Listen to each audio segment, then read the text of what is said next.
Do you have any plans for Thanksgiving? So I do. This is the first year I'm not going to be spending Thanksgiving with just my family. So this year I am actually attending my girlfriend's Nice. Thanksgiving with her family. Nice. So yeah, I'm gonna have to be on my P's and Q's, and I'm gonna have to show up, and I'm gonna have to show out, if you know what I mean.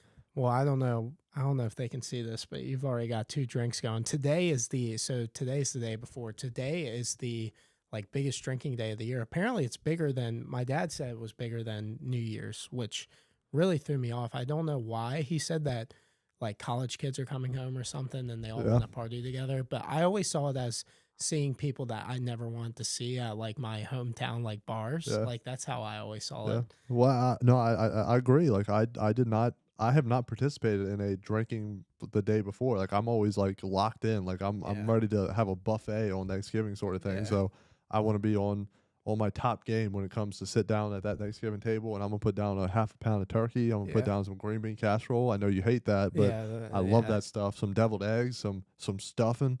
I love stuffing. That's probably that mac and cheese are my 2 favorites. I think, and that's respectable. Yeah, for sure. Anyway, welcome to the I'm Him Sports Podcast. I am Matthew King. I am your host, and next to me is my co-host, who has been a friend of mine since kindergarten, is Jake Morris. We grew up in a very, very small town. And I know a lot of people say small town. We grew up in a place called basically Hooper's Island. Jake grew up in a place called Crapo. So when we say very small, you can look up those 2 places and it is small. And the only thing that we could do was play sports. And so, now we're old not old, but we're retired. We're retired from doing that part of our life. But, we had this idea of sitting around at the lunch table like you used to do back in the day and just having conversations.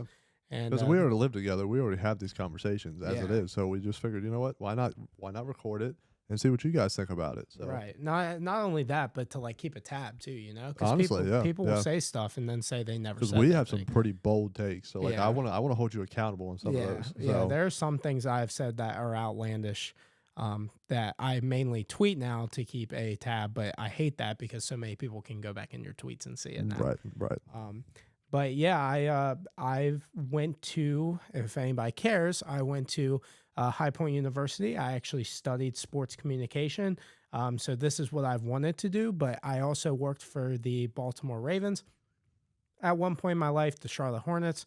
And I realized that, I really don't want to work 14-hour days at these sporting events, and I just don't enjoy it as much as I do getting drunk. I went to the Ravens game this past week, and I told my girlfriend while we were sitting there, I said, this is so much more fun than working.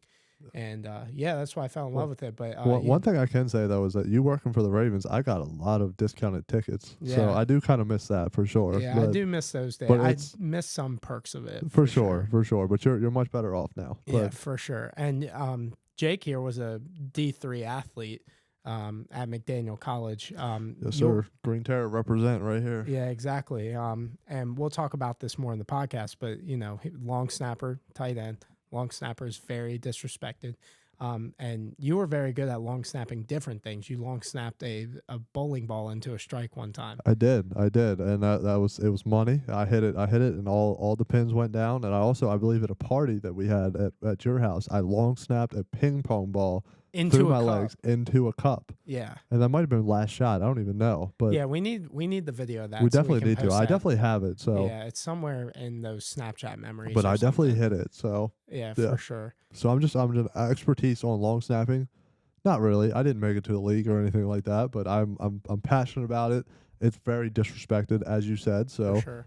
I think we might even have to start our own segment on long snapping. Yeah, I think we need to call out guys who really did well that week in long snapping. You're gonna have to find those guys because I will not be able to. But I would like to learn more about the position. I don't really know the position very well. Pat McAfee does that, for the brand, for special teamers, punters especially. But kickers, they say kickers and punters are people. Well, long snappers are people. Absolutely.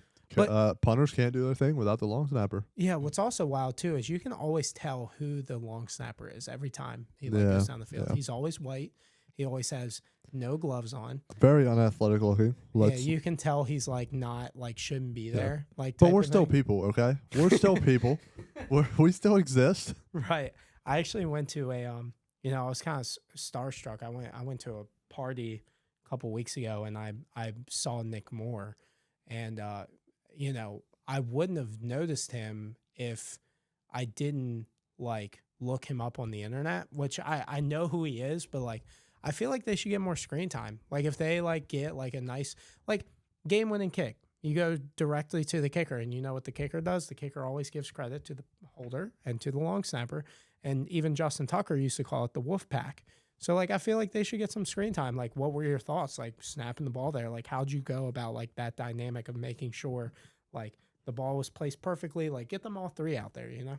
No, 100%. And I appreciate now that I feel like commentators actually announce who the long snapper is and who the holder is, because without those two, the operation does not work. The kicker is not kicking that game-winning field goal. So that's definitely changed in the past few years, because they would never mention the long snapper's name unless he somehow made a tackle while running down there as an average athlete compared to all these freak of nature athletes. Right. So that was the only time they got screen time or anything like that, was if they made an actual play. But now, at least I think they actually commentate who's the long snapper, who's the holder, and of course they know who the kicker is that's putting it through the upright. So right. Of course he's the star of the show, but it starts with the long snapper, goes to the holder, kicker makes the field goal. Right. And if one of those operations mess up, like it messes up the entire thing. So it really has to be in sync, which is crazy. 100%. Like I feel like that is a really hard thing to do, to be in sync with three other. I know on the field like you have to be in sync with everybody, but like I don't know. It just seems insane that three people really have to be on their P's and Q's like every time, because they have to make it look easy. No, well, I'll explain to you later in the show just how like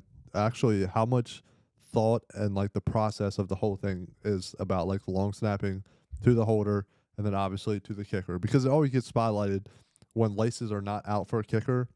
That's what they blame kickers missing like field goals or extra points on. Right. It's the holder does not get the laces out or whatever, but that actually starts with the long snapper. So we'll get into that more later in the show. Yeah, it's actually interesting. I didn't know a lot about it, but so obviously we're called the I'm Him podcast. Before we get into who we thought had an I'm Him moment, I want to talk about you personally. Like, did you have like this week in your job or something? Like, I know a lot of people who probably listen like have 9 to 5 jobs. We have the same exact thing. So, we want to hype ourselves up and tell us like, what kind of I'm Him moment did you have this week? I know you work in accounting. So do you have anything where you just felt like really proud of your work? See, not necessarily, because right now I'm a tax accountant. So like I go in and out of busy season pretty much. Like I basically have like seasons like the NFL pretty much. Like I'm busy from the start of like February to April 15th. So we have a second busy season that starts in around August and it ends in about October 15th. So right now I'm just kind of chilling. So I guess the I'm Him is just I get to sit back and I check my emails. I watch whatever videos I'd like to watch on my TV. And so I'm him because I get to sit back and relax right now. Yeah, so. I'm hella jealous of that. Yeah. What's crazy is, so I'm actually leaving my job. If you guys know of a guy on TikTok named Tyler Webb, he is actually my new boss. I'm going to go be working for his sports marketing business called Uncle Charlie. So I'm really excited about that. So this is my last couple weeks at work. So it is very stressful. The I'm Him moment was when my team or my boss was coming to me and telling me like, not only how much they were going to miss me, but they were practically like, you could tell like it was a real surprise. And it was, they were telling me like, what's it going to take for you to stay? Like that made me feel good. And like, I hate leaving that job because the people are so great, but I had to, because I wanted to get into sports. It was social media marketing, but yeah, for them to sit there and tell me like how important it was, because sometimes social media goes under the radar. I think it's easy just to post clips and it's not. So that's my I'm Him moment of the week, was my like final goodbye. I felt like I was going off the field, a champion. So what about players? So, or coaches? Is there any like player or coach this week where you were like, he's him? Like, had that like dog game. Oh yeah. So I guess I'll start out with the I'm him of the week.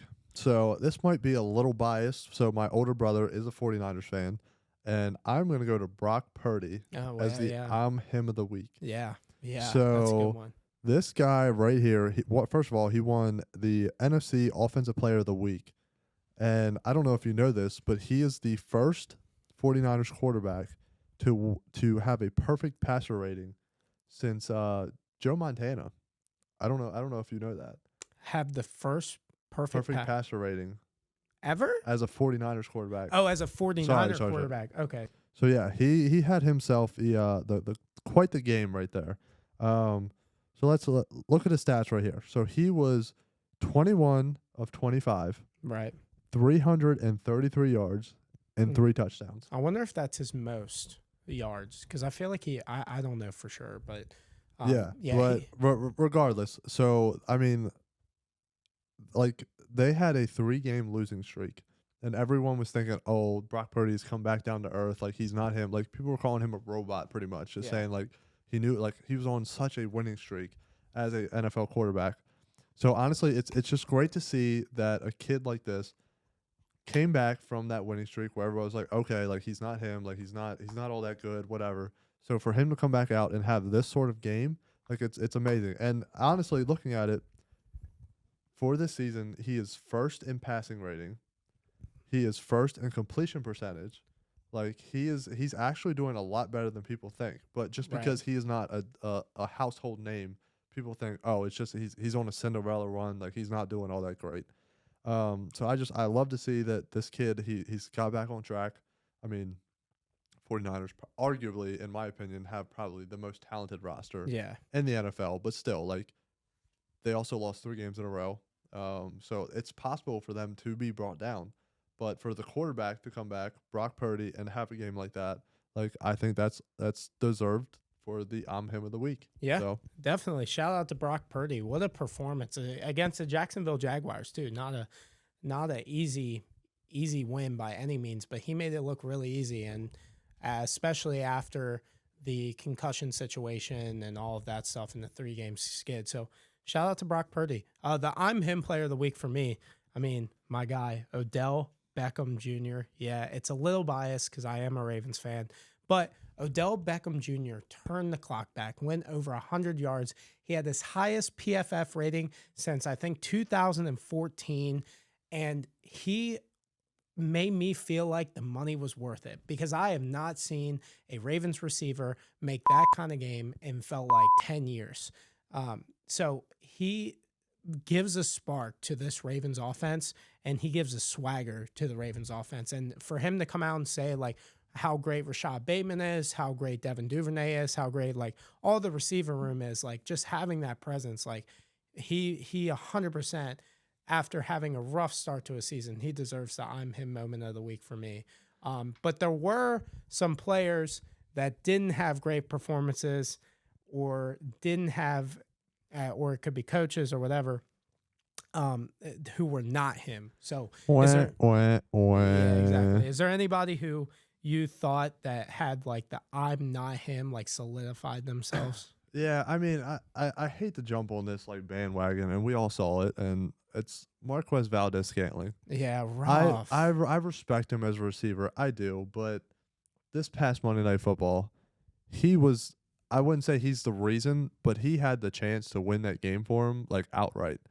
And my guy, like, I feel for him for sure, but he had 0 catches, obviously 0 yards, but he had that chance to win the game for him. Yeah. And he had it. Like, and Patrick Mahomes even took credit. He was like, I could have thrown it shorter or whatever, but it hit him in both hands.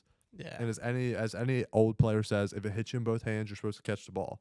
Like, and he caught it, brought it to his head, bounced off his head. Like, so yeah. I don't need to say much more about that. Like, it's bad, and I feel for the guy, I do, but that's just, especially when you don't have any catches, like, you're kind of cold, like, you're not confident, anything like that, but, like, you just had the chance to beat the Philadelphia Eagles if you just caught that ball, and he did not. Do you actually feel bad for these guys, though? Because here's my thing, and you can say I'm an asshole or whatever. they make millions of dollars a year to do one thing. And it's like, are you going to make mistakes? Yeah, but am I going to feel bad for you? Absolutely not. Like, but that's the thing. Is I feel like obviously the Chiefs have risen to the celebrity team of the NFL. Like they are the NFL's like golden child or whatever. Yeah, but it's annoying. So we get to watch the Chiefs way too often, and I just feel like I see it's like I feel like when you throw it up to Marquez, MVS, like it's always a 50-50 shot whether he's going to catch it or not. And Patrick Mahomes, he's a dog. Like even though they lost, like he was putting balls in places that no other quarterback can right now. And the glazing is crazy. I sound like Chris Collinsworth right now. I was getting emotional. But anyway, like he is putting the ball in the money. He's giving these receivers chances to catch it. And I feel like it's all too often that we see MVS just drop the long ball. Like I get it. Like the long ball is a 50-50 shot no matter what. But like he's had chances where it hits him in the hands and he still drops it. So like I don't feel all that bad for him. But like in that situation, I do. Like you saw the emotion. Like he banged his helmet on the side of the wall, walking into the locker room. Why would they put the cameras on him? That's just so rough. Yeah, and I do appreciate like his humbleness and everything like that. Like the way he tweeted and like talked about it afterwards. But man, like that sticks with you for a long time. Like I know it's not any like anywhere near the caliber, but like I had a similar moment to that when I was in my high school like regional championship where I dropped a ball that would have been the game sealer and we would have won the game, and I dropped it, and like I held on to that for months pretty much. Right. So imagine how he feels at the NFL caliber in the Super Bowl rematch. So like feel for the guy, but for now he's the I'm not him of the week for me. Yeah, I have another receiver who was not him, who hasn't been him since he's been drafted, is Quentin Johnston.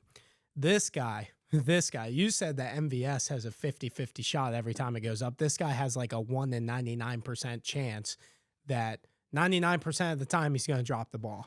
I mean, I don't understand what the Chargers were thinking in drafting him over Zay Flowers or over who else? Jordan Addison. And I just never saw he had the problem in college, and it has translated to the NFL. I've always said, because I'm a Ravens fan, I see it when a wide receiver is drafted with drop problems, it's not going to be fixed. It can't be fixed because they just have no confidence in themselves. And can he make special plays? Sure, but he lost the game for the Chargers. He's consistently dropped the ball all year long. And he has had multiple opportunities. When Keenan Allen was hurt, he missed a couple games, I believe. He didn't do anything with that opportunity.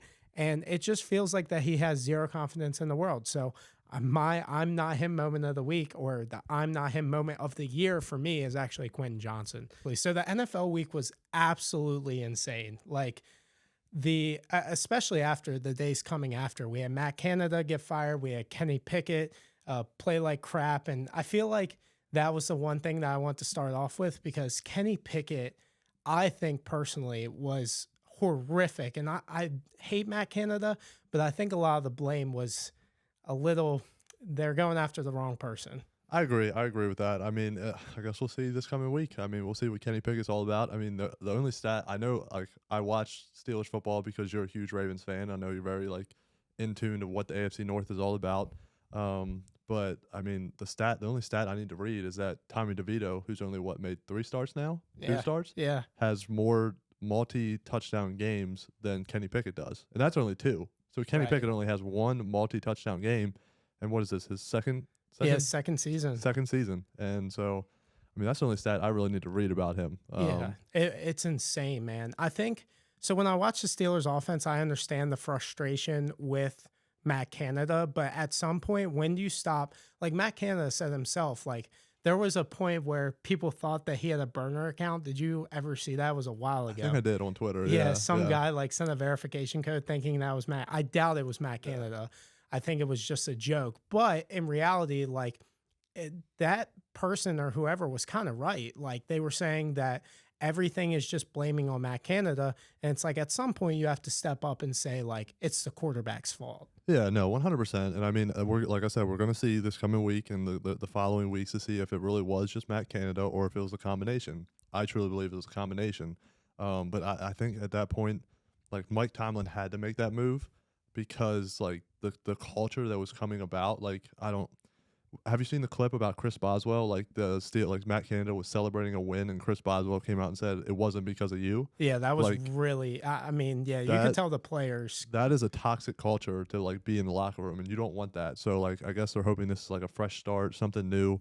But I mean, even every Pittsburgh sports team, every Pittsburgh fan has been yelling "Fire Canada!" Like that has been going around the entire nation, not just in Pittsburgh. So I think it was time to make a change. But yeah, I agree, and I also think I tweeted this out. I think that Mike Tomlin's seat is getting a little hot, and I think he feels a little bit of the pressure because just 2 weeks ago he said that he was going to stick with Matt Canada, and he said that it's his guy. Like, you don't say that and then turn around and fire him 2 weeks later. So I feel like, I don't know. I've always said that Mike Tomlin is an overrated head coach. And has he done some great things? And was he a top coach in this league?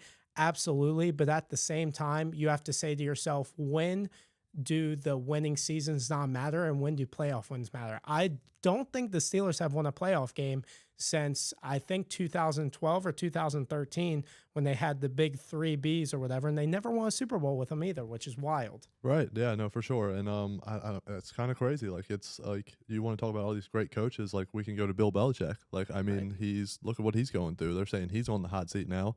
But I mean, and I would, like, the Steelers are doing better, but I would argue that at least offensively, the Steelers have more to work with. Yes, Kenny Pickett's god awful, like, and Matt Canada maybe was the problem, but I don't know. I don't want to say he's on the hot seat just yet because what is it? He hasn't had a losing season, something like that. But at some point, like, you come to a point where just not having a losing season is not the goal. Like, you want championships, and like you just said a second ago, he wasn't able to win a championship when he had arguably the best talent in the league. So and another thing about the Steelers culture, and I think that I think it's the same with the Baltimore Ravens. I think that they both think they're at the top of the league of organizations and seen as these like top of the league. And I've said this before, like the Ravens and the Steelers are not seen as that anymore. Like the Steelers were known back in the day as, like, you know, this dynasty and they were the greatest team of all time. Who cares about all of that? Like, the culture at some point needs to change because Mike Tomlin is going about that Steelers culture saying, like, we're going to stick with this guy. The Steelers aren't firing head coaches. They've had like 2 head coaches in the past 20 years or something. Like, at some point, like, management has to say, like, you know, this isn't the like 70s and 80s anymore. Like, this is a new age of football. You got to win now. Yeah, no, exactly. I mean, like, it's they used to be juggernauts. They really did. And like he keeps with the old school sort of thing, but that just does not fly in today's league. Like, changes are needed, and sometimes it sucks, but you have to make them. And I mean, that is a proud city. Like, they have a lot to be proud of. Like, the Pittsburgh Steelers organization. I know you hate to hear this, but they 6 Super Bowls. Yeah. I mean, they have a lot to be proud of, and they expect a lot. They're a tough, hard city. Like, I mean, so they're expecting a lot, and they're just being let down like week after week. And at this point, it's coming year after year. So yeah. And talking about Pittsburgh as a city, we went to Pittsburgh last year, and I got to give credit where it's due. I thought it was going to be an absolute mess and I was going to hate it and I could not hate that city. That was probably my top 3 favorite cities I've ever been to. No, I mean, I had a blast there for sure. And I wish we got to spend more time there. And I definitely would like to plan another trip back there, even if it's not during football season. Like, I thought it was a beautiful city. And like, we went, and it was like 20 degrees out or something like that. Like, it was, we had every reason to not, like, we were wearing Ravens jerseys in Steelers Stadium. Like, and you got into it with a few Steelers fans. Yeah. There were a couple moments. Especially because I don't know if you guys remember how that game ended, but the Ravens decided to go for 2. And didn't get it. Try to get it to Mark Andrews. Unsuccessful. Yeah. Very rough. But I will say, before the game, we went to Tequila Cowboy, which is an awesome spot. I'm going to plug that place in because that was such like a cool spot for fans to go to before. It is right next to the stadium, which is like, it gave me the same vibe as Baltimore. Like, they have the Steelers Stadium, and then they have the Pittsburgh Pirates Stadium, and then they have bars in between. It's an absolutely beautiful city. But one thing that's not beautiful is Kenny Pickett, and I wanted to ask you, would you rather? So this is a new segment that I want to try. It's called Would You Rather. So I have some quarterbacks named here, and I want you to tell me if you would take Kenny Pickett over these guys. Bryce Young. I'm going Bryce Young, and that's because we've already seen Kenny Pickett for a year and a half now, and we've only seen Bryce Young. Yes, he's playing bad, but he's also in a terrible situation. So right, yeah, I'm taking Bryce Young as well. C.J. Stroud. Yeah, any day of the 100%. week. And I've only seen him for 11 games. Yeah, yeah, he's gonna tear up the league. All right, it's gonna get a little bit harder here. So Gardner Minshew. I'm gonna take Gardner. I love his vibe. He fights to the end, and I mean, no, I'm taking Gardner. I'm going to take Kenny Pickett in that situation. I think Kenny, with the right people around him, could be, and his probably ceiling is Gardner Minshew, to be honest. But I would take Pickett just because of his upside, whatever upside he has. Ryan Tannehill. I'm taking Tannehill. We've seen him win games. No, it's not because of him, but also he makes throws when he needs to. But yeah, I'm taking Tannehill. Yeah, there. I think I'm taking Tannehill in this situation too, because remember when Tannehill at one point was tearing up the league. Yeah. And I think in the Pittsburgh situation that they're in with all their weapons, Tannehill would do better. I agree. Aiden O'Connell, the Raiders starting quarterback. Yeah, that's a tough one. I mean, that's a tough one because they've been winning games, but I haven't watched a lot of them, and I don't know if it's really because of him or not. So, you know what? I'll give this one to Pickett. Yeah, I'm gonna give this one to O'Connell just because I think Aiden O'Connell is going to be their starting quarterback going forward. I've seen a lot in him that can really develop. So his upside is more to me than Kenny Pickett's. I mean, I watched him at Purdue. Like, he was really good, but I guess at this very moment, I'm taking Pickett. But right. Okay. So Zach Wilson. Oh, this is like bottom of the barrel. So now you're going to tell me what kind of tier you see Kenny Pickett in. I know it. Because there's like a trash tier, and then there's Zach Wilson tier. Who just got demoted to third string this past week. Yeah. I'm gonna take Pickett. I will. Yeah, I'll take Pickett too. Yeah. Just because I think that he can actually move the ball down the field somewhat, and I don't see any of that from Kenny Pickett. So I have a couple more here. Tyler Huntley, backup quarterback of the Baltimore Ravens, who actually almost won a playoff game last year. I know. That's why every time he's been in the game, he does okay. He does well. Like he manages how he can. So you know what? He's a Pro Bowler. Tyler Huntley is a Pro Bowl quarterback. I'm going to take Tyler Huntley. Yeah, I take Huntley here too, just because of his playoff experience technically. And in 2 years, he took one of those teams to a playoff run. I know they lost a lot of games, but I think if he was able to like actually go in as a QB1, like I think that his upside would be Tyrod Taylor. So I could see a lot out of that. And I mean, besides that one fluke play where I don't know what he was doing on that one. Yeah, so that was rough. Him trying to jump over the pile there and him fumbling and the Bengals, like he was that play away from winning a playoff game against the Bengals. So Right. All right. I got two more for you. So Sam Darnold. You know what? I'm gonna give Kenny Pickett the benefit of the doubt here. I think we've seen enough of Sam Darnold in plenty of situations. I'm gonna take Kenny Pickett here. I'm going to take Sam Darnold just because I think when he's hot, he's really hot. And when he played for Carolina last year and like won those like string of games, I think that he looked really good. And I think that he would do really well in Kyle Shanahan's offense. I don't know if Kenny Pickett would change going to Kyle Shanahan, but who knows? All right, so one more for you. Andy Dalton. I'm going Andy. I respect Andy. A lot of people really shit on Andy, but I've respected what he's done throughout his career. No, he's never been that guy or anything like that, but he's been a quarterback you can win with if you have the pieces around him. So yeah, it might be bold, but I'll take Andy Dalton on that one. Yeah, I'll take Andy too. I think he's gotten disrespected over his career. He's one of the Bengals' best quarterbacks in their franchise history. Like it or not, he is. He took them to a lot of Did he win a lot of playoff games? No. But with his experience and everything, if it was right now, I take Andy Dalton as my starting quarterback. So rough week for you. How was your weekend? You had a little bit of a rough weekend with the Commanders. One thing that popped up that I thought was pretty funny, the video that Deonte Banks put out this weekend on IG Live, which we'll play it right here for you. Stop playing, man. Could have came and got me at 16, and they didn't. Now I'm 2-0 against you ass boys. The Commanders. They think they slick. They finna see me 2 times a year until the end of my career. 2 times a year. Should've came and got me. I'm just trying to figure out though. Did 17 play today? That's all I want to know. Did he play today? Did he play? I just want to know if he played. Oh, they watched that Joe shit. But what'd you think about those comments? And they went after Emmanuel Forbes over Banks. I mean, that was rough to see. You know what? I'm gonna say, you know what, Deontay Banks, I'm right there with you right now. And I hate to say it. I love the Commanders. I'm a diehard Commanders fan.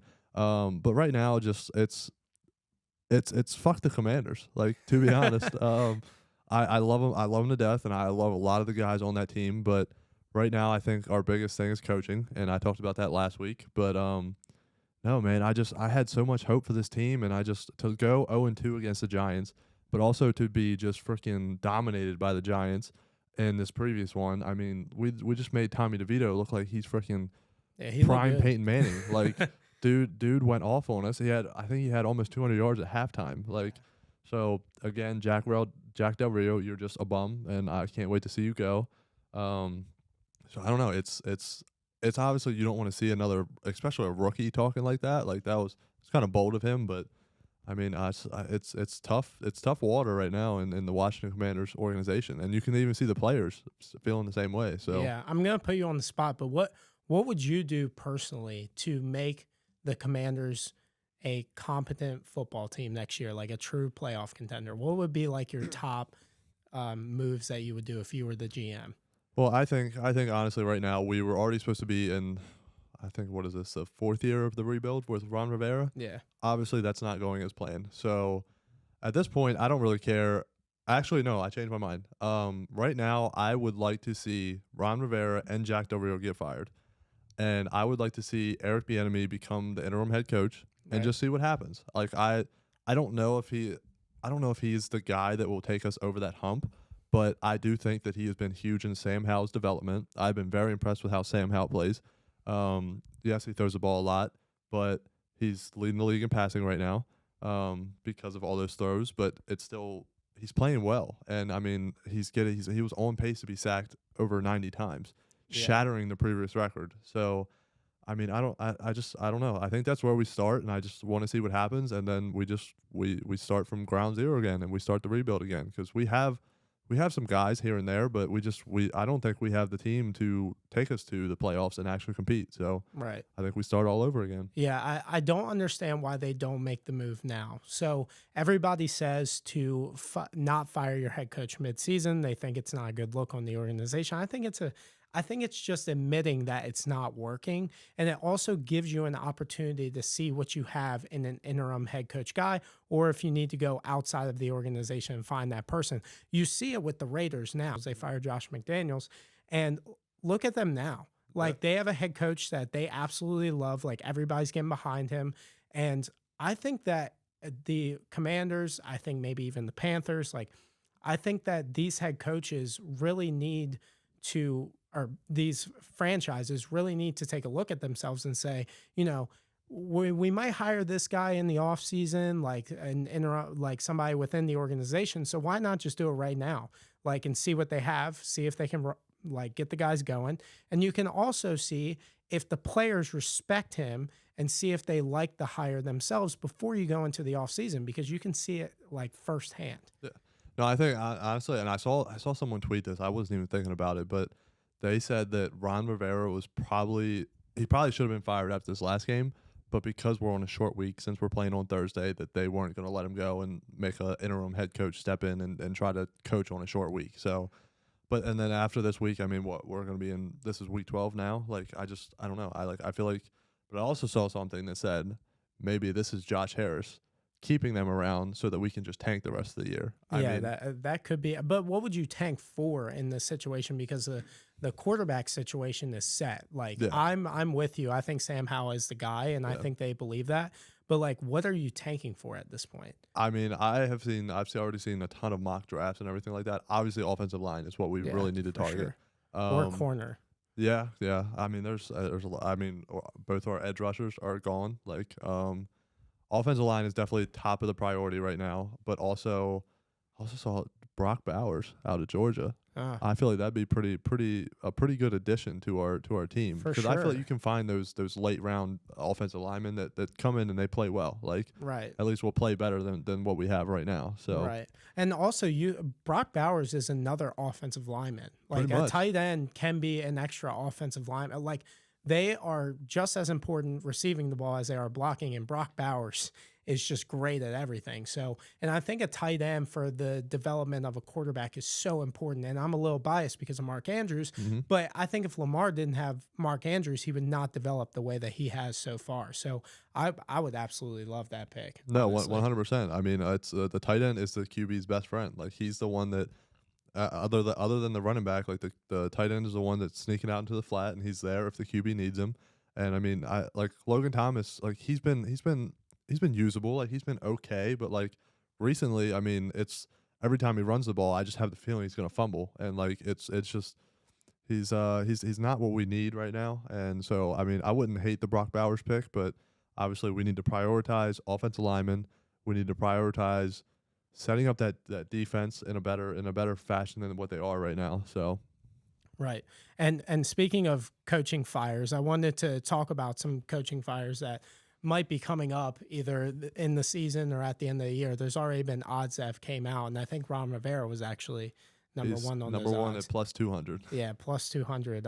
But there's some other guys. Is there any guys that that maybe are on the hot seat that you really see like right at the end of the year or during the year that's going to be fired first? Or I don't know. I feel like it'd be unfair to fire Frank Reich right now. Like it's his first year in that system. He's got a brand new quarterback, which I think like it's sometimes like CJ Stroud is he's picking it up. He's in stride already, but like not every QB is like that. Like, but I think my pick, and as much as I like you love Justin Herbert, like you think he's actually really good. Yeah, he is. I think maybe it's time for Brandon Staley to hit the road. He's got to be number one. Yeah, I think other than Ron Rivera, he's probably my number one that needs to go. Right. Just because I do think Justin Herbert has a lot of talent, and I think he's at least arm talent wise, he's one of the best in the league right now.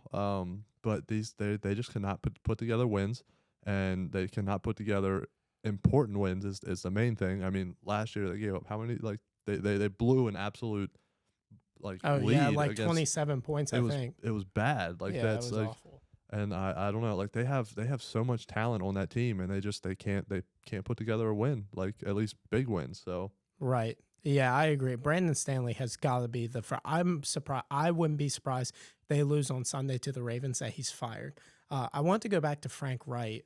I see a ton of Panthers fans, and I also see a ton of media saying fire Frank Reich. But like you said, how is that even a fair opportunity when you have a rookie quarterback? The GM did not build the team correctly, and there were reports that Frank Reich's guy was CJ Stroud. So, like, are you going to blame a guy who probably, I mean, you could see it in the workouts. Like, you could see Frank Reich and you could see Josh McCown. Mm-hmm. You could see those two, like, watching CJ Stroud's workout compared to Bryce Young's, and you could see they thought the guy was CJ Stroud.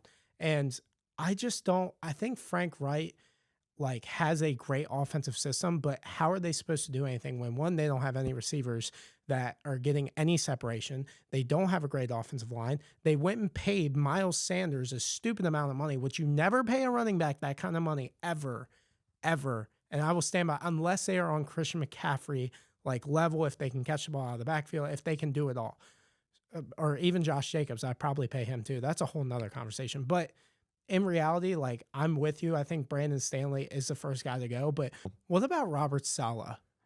Especially do you think that maybe a lot of Jets fans are starting to come out saying he's a fraud and that he's all talk? I've seen that a lot. What do you think about him with the Jets? Like, do you think maybe his seat is getting a little hot because of him keeping Zach Wilson as the starting quarterback, or was that upper management wanting to keep Zach Wilson as the starting quarterback? Well, that's the thing. When you use a second overall pick on a guy, like, you want to give him the most chances that you can to see if his potential really will pan out. And I think Robert Saleh also has that the same old school sort of mindset that Mike Tomlin does. But you also know, like, it's at this point this year for them, I think, is more of like a okay, Aaron Rodgers got hurt. Like we're just gonna try to tough it out and win as many games as we can with Zach Wilson. And then, I mean, Aaron Rodgers talking about coming back, but I don't think they're gonna be. I don't think they're gonna be in playoff contention by the time that he's able to come back, which would be insane on its own and a whole conversation by itself. Yeah, it makes no sense either with the guys that they have now. Like they are not ready for a Super Bowl, even if he played. Yeah, but I mean, they also know like Tim Boyle, like what they know what they have in Tim Boyle. Like, so I mean, it's a lose-lose situation for them right now. So as much as people were calling for Zach Wilson to be pulled, it was like who else are they going to put in there? Yeah, like I mean. And like we all know, like Aaron Rodgers, he's definitely coming back next year if he doesn't already come back later this season. So I mean, at this point, it's more of just like all right, Jets fans, just hold on. Like I know you've been through the most out of pretty much any other fan base, but this is more of like a just hang with us. We'll be back next year, and I don't know, because that defense, it's a solid defense they have. Like that is a really good defense that they have, and I don't know. They have some playmakers on. Like I love Garrett Wilson, I do. Yeah. And maybe that's because of Hard Knocks or whatever. But I get attached to people, especially when they're on Hard Knocks. But I think Garrett Wilson has the character. He has the work ethic. He has everything to be one of the best receivers in this league when he has the right quarterback throwing to him. Right. And you even saw Aaron Rodgers comparing him to Devontae Adams before the year. And I see a lot of that in this game. Yeah. The guy that I think that Jets fans are not pointing their fingers at that maybe should instead of Robert Saleh is Joe Douglas. I mean, this guy has been getting praise and praise and praise, but in reality, like he went and drafted Zach Wilson. That is a huge miss. That's just not something slight. It wasn't like the 10th pick. It was the 2nd overall pick, and you went and drafted Zach Wilson. And then you also have the offensive line. They went out and got Aaron Rodgers, right? Great move. But you think about if Aaron Rodgers played this year. The offensive line sucked. Imagine if Aaron Rodgers was getting sacked 3 to 4 times a game at his age. Like, you don't go out and try. And Aaron Rodgers took a huge pay cut. What did they do with that money? Like, where did that go? They saved, like, I think $20 million in cap. I'm like, where did that go? And then you stick by Zach Wilson. If Joe Douglas was the guy that was saying like, hey, like keep Zach Wilson in, give him a chance, which I could see him saying that. But another problem is he didn't go out and at least sign a veteran quarterback. Like I know Joe Flacco's out there, like not a bad option. There's a couple options that were still on the table at the time when Aaron Rodgers got hurt that they could have gone out and signed, maybe went after a practice squad guy. So I genuinely think the pressure is on for Joe Douglas, especially in this next year, because if they don't get a playoff win, I think that Joe Douglas might be out at probably next year. They're going to get a lot of the Jets guys are going to get a break because of the Aaron Rodgers situation. But in reality, like Aaron Rodgers was not fixing your season. Like maybe a tad. Would they have made the playoffs? Yeah, probably. Are they making the Super Bowl? Absolutely not. Like after watching the team, I don't think they're a Super Bowl caliber team. Yeah, I don't know. I see that. It's tough to say because I mean, there was so much hope and there was so much like ambition behind this team, and like I felt like I said, this might just be because of Hard Knocks. Like I was so invested in this team. I think that might be what it is, but that's like their defense is a great defense. And that's if they just had someone serviceable on offense, like, and that's I think Aaron Rodgers, like. Yes, like he's one of the greatest of all time. And I just like you never know like what he could bring out of the other guys on this team. And like I don't it's tough to say because it's like I really don't understand why like you were saying about how he took the big pay cut and everything. It was like they went out and got Alan Lazard and Randall Cobb and stuff like that. Like yes, those are Aaron Rodgers guys, but like are they really game changers? Exactly. Like why does Aaron Rodgers get so much?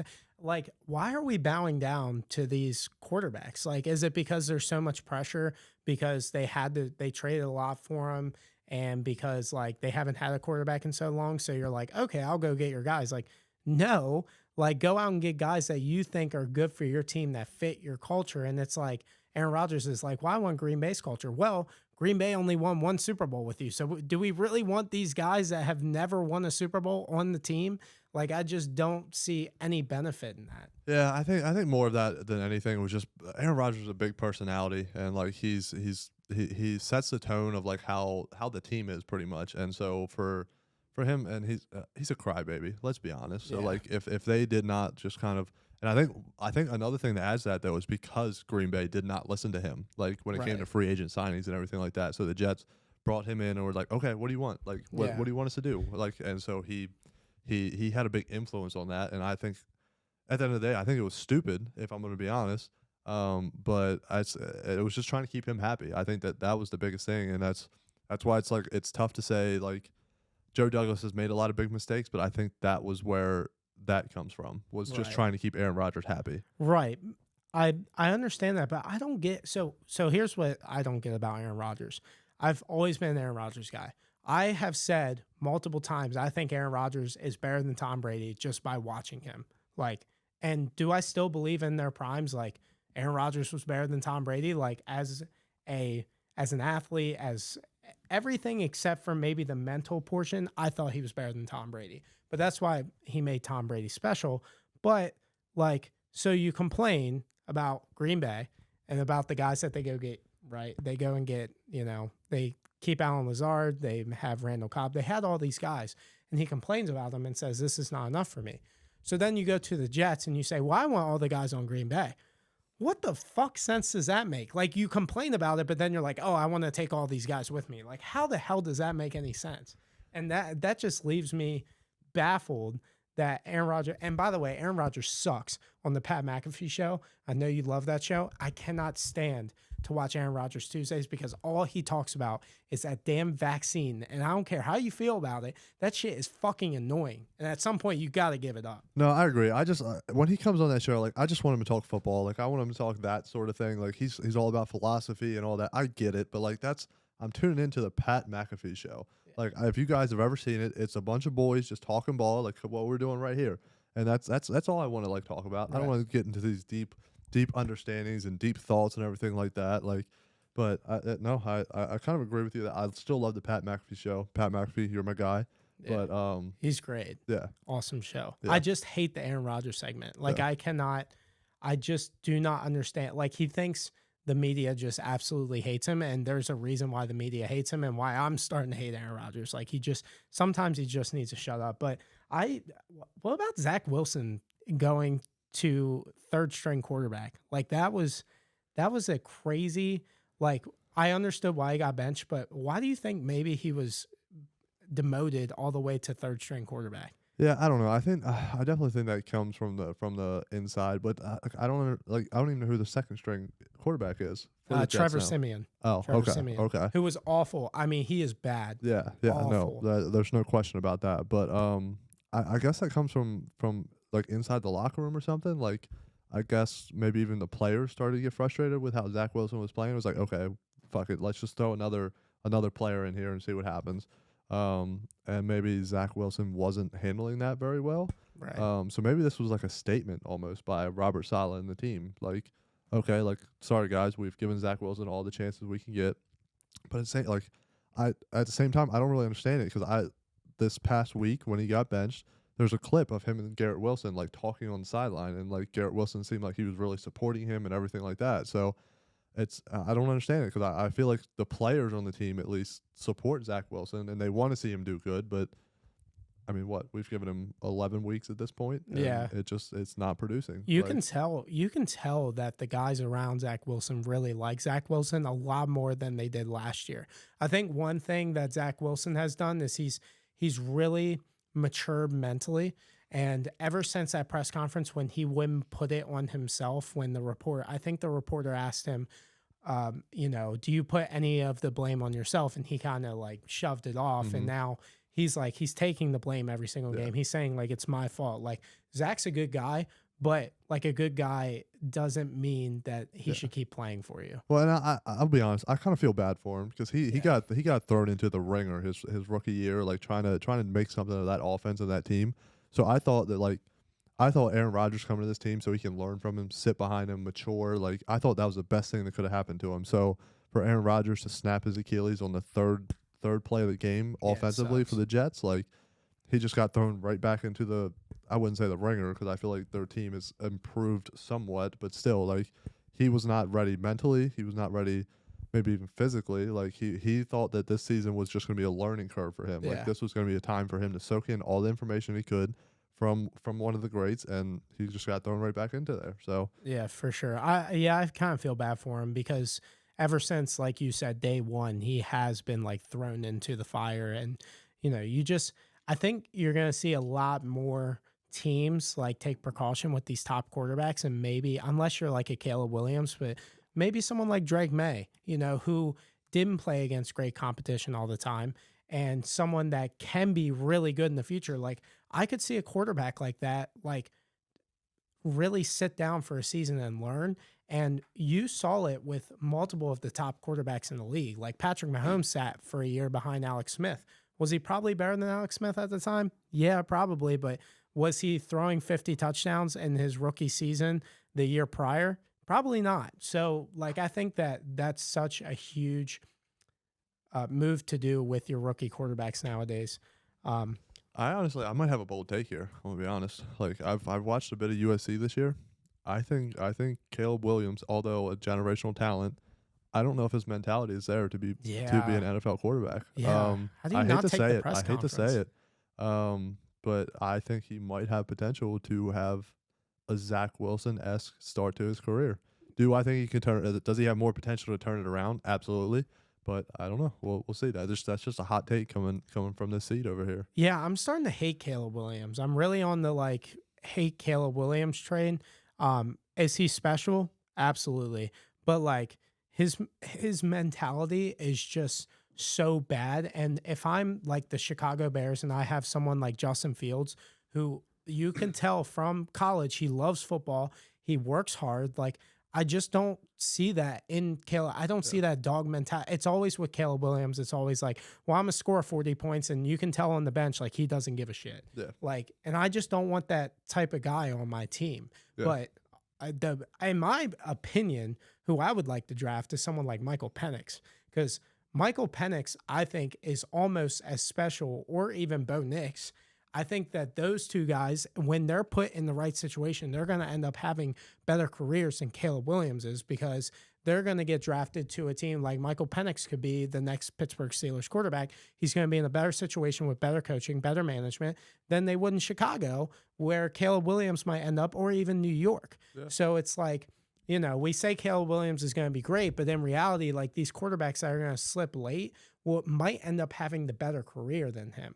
Yeah, no, 100. Like it's a totally different game when it comes from college football to the NFL. Like, and it all depends on I think we're kind of seeing it now. Like, and I hope they give Caleb Williams the same treatment they did C.J. Stroud, like about the IQ test and all that shit. Yeah. And look at him now. Yeah. Like, I know he ended up still going second overall. Like, he didn't really fall in the draft or anything like that, but I thought coming out of college, he was the much better quarterback than Bryce Young was. Yeah, I think a lot of people do. At least the much more NFL ready quarterback. Yeah. And like I said, I know he didn't really fall in the draft or anything like that, but I hope they take a step back and like Caleb Williams, like he's a generational talent. I'll give him that. Like, I love Caleb. He's a Maryland guy too, so like I love him for that. But like just some of the emotions he's shown, or the lack of emotion, I guess. Yeah. When his team is losing, like. But also, like, I don't know if he's actually NFL ready. And, like, the people are already slating him to be the #1 overall pick and everything like that. But I hope I guess I don't hope it, but I could imagine some of these NFL teams are taking a step back and are like, okay, wait a second. Like, and yeah, maybe we need to reevaluate. But we could also talk about, like, Chicago. Like, they have Justin Fields, like, who was supposed to be the next best of this generation.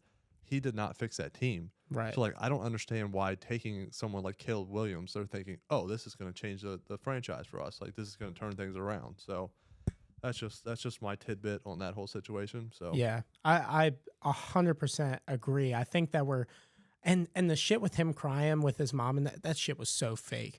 Like, who the fuck sits in the set? That he knew that all the cameras were around. And also, like, when I evaluate a quarterback, or when I'm thinking about the draft, I mean, when you look at C.J. Stroud, like you said, a lot of people, including me and you, we had this conversation a lot, that we thought that C.J. Stroud was the better quarterback. I know that's not documented, but we had that conversation, whether people believe it or not. But C.J. Stroud, the reason why I thought that was I watched that Georgia game, and I'm like, dude is a dog. Like, he put up the most points against Georgia all year, I think. And he just Georgia's defense is NFL ready. So it's like, how do you look at that game? Or like Deshaun Watson when he was coming out, right? He dropped in the draft, even though I watched him beat one of the greatest Alabama teams of all time. And I'm sitting there like, why is he going like so late in the draft? Like, obviously now, like looking back, like good decision, but you know. Well, it's tough to say because in Houston he was a good quarterback. He was. It's I don't know. I mean, we know what happened. We know what happened. Well, we know. I don't understand what happened through his career or whatever. For him, or at least on the field, like I don't know what's going on because I mean, I feel like even PJ Walker was outperforming him like as a starting quarterback in Cleveland than like when Deshaun Watson was healthy and playing. So I don't know. I'm not going to sit here and so the thing is that I don't want to sit here and talk about Deshaun Watson because he's a fucking creep. Like I am fully. Here's my complaint of the week: is the Browns and their fans. They some of them don't, but there are weirdos on the internet that defend this guy, and I'm like, how do you sit there as a fan and say, you know, like, yeah, he did all these things, but he's talented. He's our friend. No, like. In all honesty, like if the Ravens did something like that, if they went after Deshaun, I am not buying his jersey. I'm probably not going to root for the team either because at that point, like you seem desperate and you give up $230 million to somebody who had all those cases against him. Sure, he never had a true like legal suit or whatever, or never went to court, whatever the hell it was. I don't care. Like something happened. It wouldn't have not happened if 24 people came after him. So my complaint of the week is Browns fans that defend Deshaun Watson and keep saying that he's a top quarterback in the league. One, he's not as good anymore. And two, he is gross and disgusting. And yet you sit here and defend him. I don't care if you're just defending him on the field. Like I will forever say that every quarterback in the league is better than Deshaun Watson. And I will never admit he's better than anybody in the league. Even Zach Wilson. Okay, well, I guess we're gonna move on to our next segment now. So I think we should both do our playoff predictions at this point. Yeah. So we're gonna give you. I want to know from 1 to 7 where your seating is of the NFL teams. Okay. So do you want to go first? Yeah, I'll go. So for the AFC and NFC, right? Yep. So start with the NFC. Yeah, this one I have some hot ones on here. Okay. In the NFC at the 1 seed is obviously the Philadelphia Eagles. I love Jalen Hurts. I think that he's a top 5 quarterback in this league. Defense is great. That's an easy explanation. I don't have to go through that. But Eagles at number 1. I have the 49ers at number 2. I think they've really started to turn in a good direction, and I think that they'll probably end up being the number 2 seed. That little slide is probably going to kill them from getting the number 1 seed. At number 3, and I'll talk about this in a second, the most overrated team in the NFL is the Detroit Lions, and I have them at number 3 just because I look down the list at the other teams and they're not very great. So it's kind of hard not to put them in there, and they kind of have a soft schedule going forward because of their division. So Lions at 3. At number 4, I think the Saints are going to win their division. So just by default, just because they have the most talented roster in the entire division. So I'm going to have them in the 4 spot, even though in probably the AFC, if they weren't in the AFC, they probably wouldn't even make the playoffs. At number 5, I have the Dallas Cowboys. They should be a top 3 team in the NFC, but obviously the division winner only gets it, which sucks. So I have the Cowboys at 5, which would be crazy because the Cowboys would have to travel to New Orleans, which blows my mind. I have the Vikings at number 6. So I took a look at the Vikings schedule, and it's really soft. It's really in their favor. Josh Jacobs is getting better. I keep doubting him every week. I took the Broncos this week, but he battled. I don't think it's necessarily his fault they lost, but I really think that they battle and they're gritty. I really like the Vikings at 6. And this is really going to surprise you. A lot of people are going to think I'm going to take Seattle here. I'm taking the Los Angeles Rams. I think they're actually going to end up in the number 2 slot in the NFC West. I took a look at Seattle's schedule. It's tough. I'm going to put it on the screen right here. Really tough. I think they have to play the Niners twice, which they play them this Thursday, and I think they play them in 2 weeks. Yep. So I think they lose both of those games. And the Rams, I think, are done playing the Niners, or maybe they only have to play them once. But I really like the Rams just because of the schedule, and I think Seattle's overrated. So that's mine for the NFC.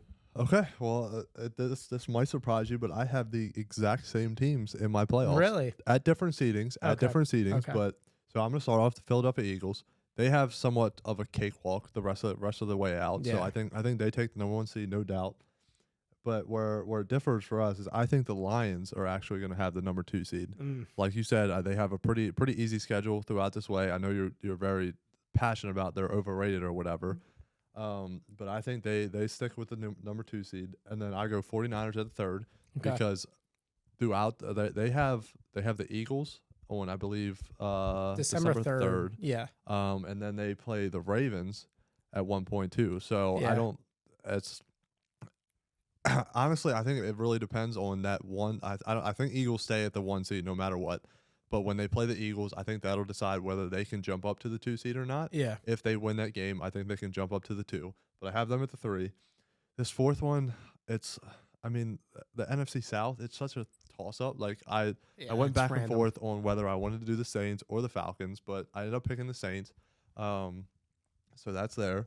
And then same as you, I picked the Dallas Cowboys. Because like you said, I think they're one of the top NFC teams, but because the division winner has to have the higher seed, I think Cowboys are there. But honestly, that might be favorable because they're going to play the NFC South team no matter what. Yeah. But I think that's an automatic win no matter who they play. Maybe. That's Maybe. Well, the Dallas Cowboys are one of the most fraudulent, like, they're maybe one of the most fraudulent teams in the NFL. Like, yeah, did you see when it comes to just like random games? Like, I don't understand it. Like, did you see Tim the Tap Man? Somebody came up in this stream and said, somebody said the Dallas Cowboys haven't been over 500 team yet, and he went, yes they have. And he went through and he was like, oh shit. He looked up every single team. It was like, Chargers have to. Nope, they're like 4 and 6. Yeah. That was really funny. Okay, and then number 6, I have the Rams because I do believe if that team can get healthy, Matthew Stafford, Cooper Kupp, like Puka Nacua is fucking busted onto the scene as a top wide receiver. Like, I think that team can pull it together and win some games. And then at 7, I have the Vikings because they just came off. They're coming off a hot streak right now. Josh Dobbs, he is improving every single week. And I just feel like they don't have that tough of a schedule like going forward. So I think they sneak in at number 7. Yeah, for sure. I agree with all that. I'm glad that we're on the same page about Seattle. I think Seattle definitely loses this Thursday, and I think they probably get swept by the 49ers. Listen, so I used to live with a 49ers fan back in college, and he's going to hate me for saying this, but Seattle used to own the 49ers. You probably know that because your brother is a 49ers fan. And he sent me when Russell Wilson ate turkey on the San Francisco 49ers field on Thanksgiving, and he said, this is our get back. So I think the fans really take it personal with Seattle, and I think they really want to prove like, hey, we're the best team in the division. Yeah. No, for sure. And that's this might be foreshadowing into my locks for the week going forward, but I don't think Seattle has beaten 49ers since Russell Wilson has been traded. Yeah. So I know I agree with you on that one for sure. So I think they're going to drop both those games against the 49ers. Yeah, for sure. What about the AFC? What do you have there? So you're going to hate this one. Yeah. But I'm putting the Chiefs at number 1. Okay. And I know they just dropped the game this past Monday night. Yeah. But they have pretty much a cakewalk going forward. Yeah, they had the Bengals on the schedule, but now that Joe Burrow's hurt, like I think that one's an easy one. I think they might play the Bills. Yeah, they do play the Bills. But like the Bills just are not the Bills right now. Maybe the Bills come out and they're the old Bills like the past few years and they give them a game. But other than that, I don't really see the Chiefs dropping a game for the rest of the way out. Number 2, I got the Ravens. Right. That's pretty self-explanatory. They're number 1 right now. I think they drop down to the 2. I believe currently the Jags are in the 3 spot. Yeah. But I think this is also foreshadowing to my bets coming up later. But I think that the Jags end up dropping to 4, and I'm putting the Dolphins at number 3. Okay. And then after that, I've got the Texans at my 5 seed. Okay. They're just hot right now. I believe in C.J. Stroud. Like at this point in the season, I might even he's the MVP. So maybe it's not that bold. Yeah, no, he's the MVP of the league. I think it's starting to get around now. Like he is the certified MVP. Yeah. And I don't get how Jalen Hurts is number 1. Like Jalen's had a good year, but like CJ, they're not winning games because of him right now. For sure. And then at number 6. This might surprise you. I've still got the Browns there. Okay. Even with the Deshaun Watson being out for the rest of the year, like that defense is like so good. Yeah, like, that defense. And they are figuring out ways to win games, and it's just old school football that they're playing right now. Yeah. Like They just beat the Steelers 13-10. Like, that's just old school football. Yeah, that's who they're going to be. That's their identity, 100%. And then I do have the Buffalo Bills sneaking in my God. to that 7 seed. Bro, I don't know how. How many times do I got to tell you the Bills are overrated? I told you this last week. They are fraudulent. Have you seen their schedule? How many games do you think they win out of that? Well, we got 7 games left. So they're going to have to win, like, what are they, 5-5? They're going to have to win 6-5 right now. 6-5. So they're going to have to win 4 more games, and they have the Eagles and they have the Chiefs. Yeah, so I think they dropped both of those games, but then they went out. Like, I think they win the rest of those games. So I think they somehow sneak into it. And as I argued you last week, I think when the Bills are hot, they're one of the best teams, if not top 2 in the league. When they're hot, but like that's the thing. It's very rare to see them clicking on all cylinders. But usually by this point in the season, they're starting to get there. And you just don't see it. Like, even this weekend, I watched them dominate the Jets. I didn't feel any different how I felt last week. I don't see it. I think that they don't have enough weapons around Allen. Like, I don't know. I just feel like the Bills are very fraudulent. They're in my Lions category. Okay, that's fair. I don't know. Bills are a tough one because I do believe in the Bills, but at the same time, like, I guess I believed in the Bills, but they've had so many injuries on that defense. I mean, Tre'Davious White went down, Matt Milano went down. Like, that just killed their defense. So it'll be tough it'll be really interesting to see how they play against some of these like high caliber offenses, but. I don't know. I guess I love Josh Allen. I believe in Josh Allen. So, and when he's on, I think he's one of the best, if not the best in the NFL. So we'll see. We'll see. Yeah. My playoff teams in the AFC, I actually went the same direction as you. I'm going the Chiefs as the number 1 seed. I looked at their schedule. I tried to take my bias out of it. I'm thinking to myself, all the Ravens fans are saying, like, we're in the 1 seed. I'm excited about it, for sure. They're not getting the 1 seed this year. But I actually like that because the 1 seed scares me after the last time that happened. So I'm okay with the Chiefs getting the number 1 seed. I have the Ravens in the 2 slot, and then I have the Texans in the number 3 spot. So once again, I go based off of schedule and all this, and I was looking at the schedule. I'll pull it up now, and it was so favorable. Like, they have very winnable games the rest of the way, and they might drop one out of those is what I saw. But other than that, I think CJ is going to go on the tear and stay hot. So I really like the Texans at the number 3 spot. And then at number 4, I have the Miami Dolphins. I have a lot of fraudulent teams, and these are one of them. They cannot beat a playoff team. And I think that maybe they can put it together late. I also don't like Miami when it starts to get colder. I think I've told you this before. When it starts to get colder, I think that the team starts to actually shrivel up a little bit. So I have the Dolphins in the 4 slot. At my 5 spot, I do have the Jaguars. That's where they do start to come into my playoff seedings. I think the Jags have a lot of talent, but I think that Trevor Lawrence hasn't played well enough this year, and I think it's not talked about enough. And I think their defense is not very good against the pass. And I think in a league where it's all about passing, I think that's really going to hurt them down the stretch. And then I have at the number 6, I actually have the Cleveland Browns. I was on the same page as you. I hate putting them in there, but I think the Browns have the best defense in the NFL. And I think that they're going to rally around DTR.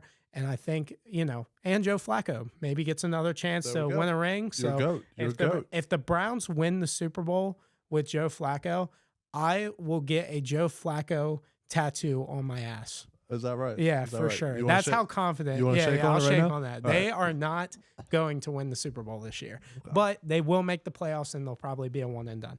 And then in my 7th slot, I actually got a little bit different. I have the Denver Broncos. Oh, wow. I think this Denver Broncos team is starting to really click on all set. Their defense is playing really well. Sean Payton, I hate Sean Payton, but I got to give him his flowers because after that 70-point game against Miami, he said, we're changing the defense. He really got into them and let them know, like, this is not how the rest of the year is going to be, and I got to respect him for that. And I think he's done a really, really well-done job with Russell Wilson this year. He's taken the ball out of his hands a little bit more, letting Javonte Williams do his thing. And a lot of play action. They're not throwing the ball deep as much anymore. I really like it. They're not forcing anything. They're really playing hard-nosed football now. So I think the Broncos slip in at the 7th spot, and I think they might have a chance to win a playoff game with their defense playing the way that it is. Wow. Okay. Yeah. That last. I mean, we had the same teams in up to that 7th spot, and I, honestly, after you said it, I don't disagree with you. Honestly, I feel like they're it's like people were expecting Sean Payton to come in and immediately fix things. No, dude, that takes time. Like, especially seeing how the Broncos played last year, like that takes time. And whether you're one of the greatest like coaches of all time or not, like it's going to take you time to get things figured out. And like you said, after they gave up 70 points to the Dolphins, like their defense has played a hell of a lot better. Yeah, for sure. And they have so much talent, like on that defensive side of the ball. Yeah. And I respect them, especially at the at the secondary position. Yeah, like, they're loaded. Justin Simmons, Pat Surtain. Like, I mean, that's all I had to say. Like, yeah, I know they're completely they're a loaded squad. Like, I don't think people realize that. Like, they are loaded. They just needed to figure out how to win. I think that was the problem. I think it was like when Russell Wilson came in, it was like, we're going to start winning. That's not how it happens. All these trades happen that way. That's why I was skeptical about Aaron Rodgers with the Jets, because it takes time. It doesn't just happen overnight. But well, all right, Broncos country. Broncos let's ride. country. Let's ride. But I want to talk about the Lions real quick, and then we'll wrap up our recap of the week. But we've been arguing about this a little bit, and I've been trying to save it for the podcast. But I'm telling you that the Lions are the most fraudulent team in the NFL. And the reason for that is because I think their defense is horrific. I think that any team at any point can score 30 to 40 points on them. They get no pass rush out of Hutchinson, but they didn't go out and get anybody at the trade deadline, which was bold in itself. Jared Goff is good as a game manager. He is not a guy who is going to go and win you these games. Now, when the defense plays well, the running game's going, the play action's going, he's a good quarterback. But is he really like one of these top 10 quarterbacks? I don't know. Maybe he slips into my 10 spot, maybe not, but I just don't see where the hype is. And I tweeted it out, and all these Lions fans came after me, and I'm like, what team have you beaten this year? Like, you went into Baltimore and you got killed by 30 points. And they should have lost the game against the Bears. They should have lost the game against the Chargers. They keep in these tight games, and I just don't see where all the hype is. Yeah, they haven't been 8-2 since Nam, but I don't give a shit. Like, I don't care. Like, if you're seen as a top team, like, beat these top teams. No, I agree with you on most of the aspects there, but I think where it comes into play for me is that this is just a scrappy, hard-nosed Detroit team. Are they? I think so. They're scrappy? I think so. Their defense. They've had some outliers like against the Ravens and everything like that. And I agree about the defense. Like, I can name you maybe 3 guys on that defense: Aiden Hutchinson, Jack Campbell, and C.J. Gardner-Johnson. Like, that's about it. So, and C.J. Gardner's out for the year. Yeah, so, right. So, but it's stemming from the Dan Campbell just culture that he's built there. Because I hope you can at least respect that. Like, they are coming up and they're biting kneecaps. They are biting the right. They're biting the left. Like, I don't know. I don't know. I believe somewhat in this team for sure. Do I think they can make it to the playoffs? They can make a run? Probably not. I think they win, depending on where their seeding is. They can win a game in the playoffs, but I don't think that they have the offense to get them over the hump.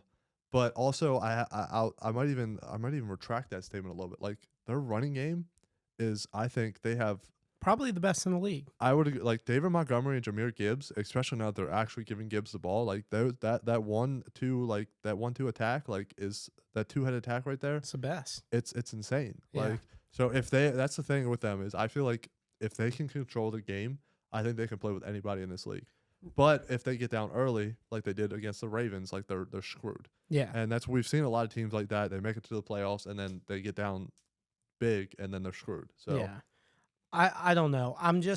So a lot of Lions fans love Jared Goff, and I get it. Like, he has been great for Detroit. Like, he came in, the expectations were low, but just remember the expectations were low. So when he goes and throws a 3-interception game, we don't give him as much hate as we should after he's played well throughout the year, which I hate. And I'm like, why is Jared Goff not getting more like disrespect about his 3-interception game against the Bears? And I just don't like, if they play in the playoff game right now, who do you have them playing against in the first round based off of your seedings? So off of my seedings, they would be playing the Rams right now. Okay. Do you think that they would, like, the Rams would be... Oh, sorry. No, the Vikings. The Sorry, Vikings. sorry. I would too. I would have them playing the Vikings right Yep, now. Like, yep. realistically, as the Lions being a 3 seed, they have to go into Detroit.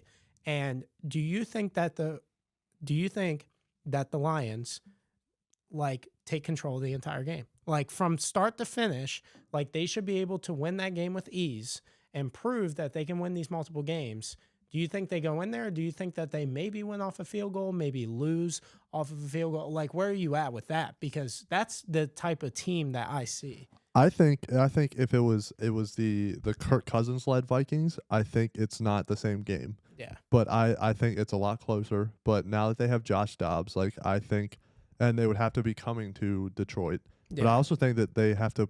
I think they still have to play each other twice before this year's over. So Yeah. it'll be a good telling sign. But at this point, I'm thinking that Detroit has enough to overwhelm the Vikings, especially Josh Dobbs, and get him off of his game. And I think that offense is able to just move the ball a lot, pretty efficiently against that Vikings defense. So Okay, so they beat the Vikings, Yeah. right? So then they have to go into Philadelphia or go into the Niners, depending on how things shake out. More than likely the well, Niners. it kind of depends. Like depending on because I have them at the 2 seed, so it'd be a little Yeah, bit. yeah, But yeah. like, let's go based off of what you have. Yeah, So, so mine, they would probably, more than likely, just based off of guess here, they would have to go and play the Niners.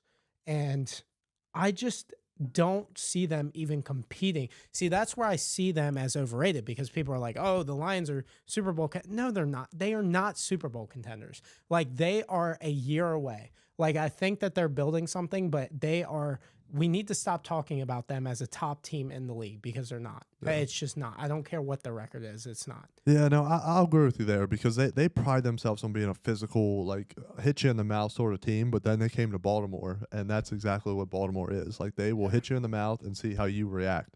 And obviously, they did not react very well, losing by more than 3 scores. So. That's where I'll agree with you at, but I do have somewhat a belief in this Lions team, like, and it's not the same old Lions, you know. Yeah, I don't think that for sure. It's not. All right, so Thanksgiving's coming up. We got a lot of football going on. Yeah, absolutely. I'm really excited. We got 3 great games. I want to talk about our bets for that game, or for those games. So what are some of your bets for this week, especially on Thanksgiving? You got to get the vibes going, because when you go to Thanksgiving, you got to be around family you really don't want to be around. You're going to have to drink your way through it. You got to eat some food that maybe you don't really like green bean casserole and turkey are 2 things I absolutely cannot stand. So I got to get the vibes going. So let me hear what you got. All right, so I guess I'll start. Well, I guess I don't know if I want to hop in this, or I'll save that for a little bit. Okay. But and this might even be on your bets of the week, or at least your upset of the week. But I have a weird feeling that my Washington Commanders are going to give the Dallas Cowboys quite the game. Yeah, it's going to be a fun one. Yeah, I think I'm really looking forward to it. But I'm going to take the Washington Commanders to win that game. To win straight up. Wow. Yeah. The money line. Yep. Wow. And then I am going to take the Lions to win that game by the 7.5 spread that they have. I do believe in that. And then I'm also going to take the 49ers to beat the Seattle Seahawks. Okay. And I might even take the spread there. Yeah. -7. Okay. Seattle has not beaten the 49ers, and it used to be the narrative that Seattle, like, the NFC West was such a weird thing, because it was like the Seattle Seahawks own the 49ers, the 49ers own the Seahawks, and I think it was like the Seahawks own the Rams or something like that. It was such a weird, like, love triangle they had going on. Yeah, in the But NFC West. I don't believe in that anymore. Yeah. Seattle Seahawks have not beaten the 49ers since Russell Wilson has been traded. I don't think that changes on Thanksgiving. Yeah, it's 7.5. I think it's 7 or 7.5. Yeah. But yeah, I like those. I have a couple. So my bets for the week, at least for my bets for Thanksgiving to get me through Thanksgiving so I can sweat it out and really enjoy the vibes. If I lose, though, the vibes they're done, like absolutely done. So I really had to get in the lab and make sure that I have a good Thanksgiving. And the first one, I'm on it with you. I love the Commanders. I ran downstairs. So you were on this, I think, before me a little bit just because of the divisional game. So I use a app called Outlier, which you can sign up for free for 7 days. Please use my link. And so I looked at it, and I looked at the public splits, and 80% of the public bets were on the Cowboys, but 95% of the bettors' money, which is the sharp money, were on the Commanders. A lot of people think that the Dallas Cowboys are fraudulent. It happened last week with the Panthers. A lot of people were on the Panthers last week. But I think just because I took the Bears last week, because of that, I'm going to take a step back. I'm going to put more money on the Commanders. So I put 2 units on the Commanders plus 12.5. It's too many points, way too many points in the divisional game, and especially on Thanksgiving. I think they're going to give us a great game. And then I have 2 props for you. I have David Montgomery over 66.5 rushing yards. He has hit over this number in 5 of 7 games this season, and he has also hit this number last time he played the Green Bay Packers. Last time he played the Packers, he ran the ball for 121 yards, I believe. So I think that they're really going to try to dominate the run and really try to establish it, especially after Jared Goff threw 3 interceptions last week and get the offense going.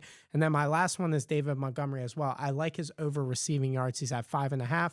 He has hit this in, I think, 5 of 7 games as well. And he also hit this the last time that he played the Green Bay Packers. So I thought 5.5 was way too low. He's hit over 20 in the past 3 or 4 games. So I think that maybe they try to get Jared Goff going by throwing some dump offs to him and Jahmyr Gibbs. All he needs to get is 2 catches for 5 yards. It's going to happen. It's going to fucking hit. So that one is probably my lock, is David Montgomery over receiving yards. I don't know why it's so low, but it really baffled me. That one really boggles my mind. Yeah. I mean, I think he's, what you said, he's hit that over 5 out of the 7 games. Yeah, something like that. And he also, every time he hit over, he hit 20. It wasn't 6. Yeah, it's not even close. Yeah.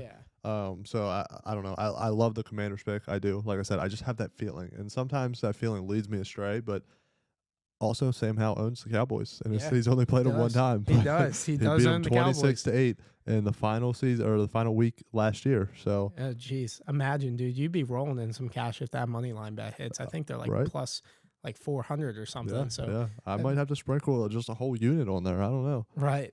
All right. So I want to talk about this weekend in the betting world for myself. I had a really, really tough weekend. I tweeted out that I said dogs were going to bark. One of the dogs did bark, and that was the Bears. They barked a little bit. I took their money line this weekend. I really thought that they were going to win that game. They controlled the entire game. I was super excited. I was like, I'm going to hit a plus 400 money line. I haven't done that all year. And, of course, they give it up at the end to David Montgomery. Completely killed me, especially after I went on Twitter and said that the lines were overrated. So kind of came back at me on that one. So, and then I took the Carolina Panthers plus 10. They did not bark one bit. They were barking in the first half, and I was like, we have a chance, and it wasn't even close towards the end. But I am fading the Dallas Cowboys again, and I faded Josh Dobbs once again. We talked about that last week, and I am stupid. I took the -2.5. So let me explain something. I think these books, I'm telling you, they're on to something, because the Denver Broncos went all the way down the field late in the fourth quarter. They go and they look smooth.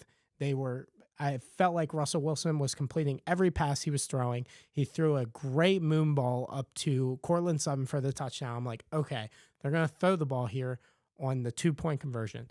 Please, someone explain to me why Sean Payton, after Russell Wilson went down the field and threw the ball really well the entire drive, took the ball out of Russell Wilson's hands and gave it to Javonte Williams on the stupidest run play I have ever seen. He went over, didn't know what he was doing. It looked like they were going an inside run. They pitched it to the outside.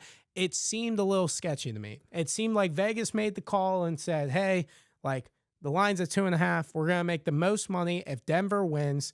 And if they don't cover, and they didn't cover, they only won by 2 points, I think. So, and they really needed that because Josh Dobbs could have absolutely went down the field and got the field goal. But I think Vegas made the call on that one. I definitely think that Vegas made the call, and I just had a rough weekend betting for a second week in a row. But I'm gonna bounce back. I'm fully confident in these picks this week. And how'd you do this weekend? So I'll be completely honest. I tailed you on pretty much all of those except for the Bears money line. I did not tail that one. So I came into your room like at 1 o'clock in the morning, and I'm like, Jake, I'm telling you, the Bears are the lock of the absolute century. He did, and that's I took him for their spread, and that paid off for sure. But I guess mine will start back at the Thursday night football game, in which I'm big on just taking these big parlays. You know, I want to. And 15, you cook them 2 minutes before I the do.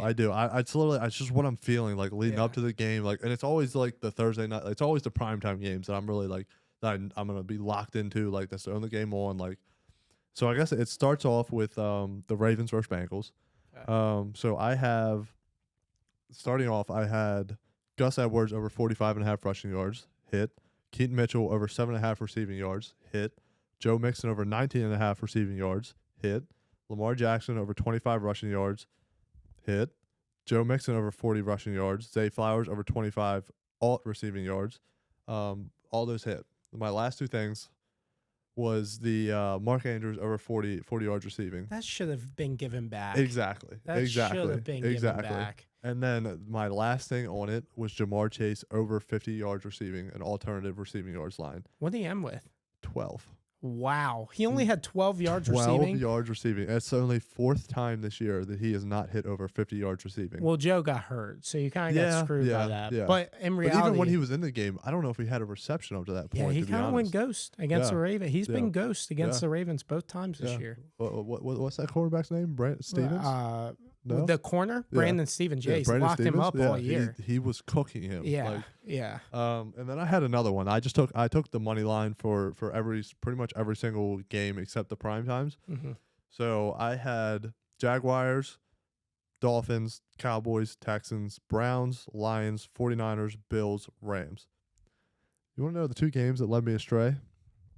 The Los Angeles Chargers against the Green Bay Packers. Wow, because of the Quentin Johnson drop. Yes. Wow. And then, of course, I took my Washington Commanders because I thought for sure there was no way we were losing both games to the Giants. No way, right? No way at all. And then we got freaking dominated. Yeah, it wasn't even Tommy close. DeVito. Yeah, when he did that after his touchdown, that was hard. That was hard. I'll give him that. That was hard. Guy's still living with his parents and he's still cooking the Washington Commanders. Yeah, I'm kind of getting sick of that shit. I'm kind of getting sick of them talking about that. It's only been 2 weeks and it's kind of getting fucking old. It's the same thing with Amon-Ra St. Brown knowing every single receiver's name that was drafted before him. Shut the fuck up. Yeah, and they're still doing the same thing with Brock Purdy about how he has a roommate still and it's just a crappy apartment and stuff. Okay, we get it. Okay. Yeah, I feel so bad for millionaires. I feel absolutely awful. Brock Purdy's only making $980,000. Yeah, why do they say that? They're they're only making this amount of money. Bro, I would play for $100,000 a year easily. 100%. Easily, 100%. I would get wrecked for $100,000. I'd do it for what I'm making now. Yeah, well. Really? Oh, come on now. I'm not that much. Yeah, but think about it. You're going to get run over by Roquan Smith for... But I'm still having fun. Are you, I'd much rather do that than sit at my desk Maybe all day. A backup quarterback. That's got to be that was my dream. That was my dream position for sure. Yeah, that's got to be life. I should have pursued it more being a long snapper, to be honest, because that's probably... But there's a lot of pressure on you as a freaking long snapper. That's a lot more because you mess pressure. up one snap, you're cut. Yeah. Because there's so many people that could come in and do your job, but there's a ton of pressure. And honestly, I think going forward, I want to do a segment about that.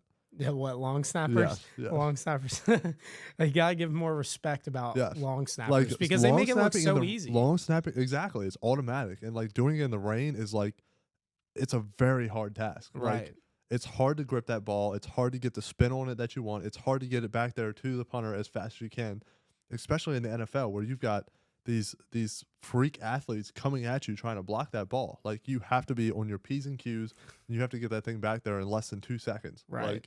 It's very disrespected, and a lot of casual football fans don't even know what that position consists of.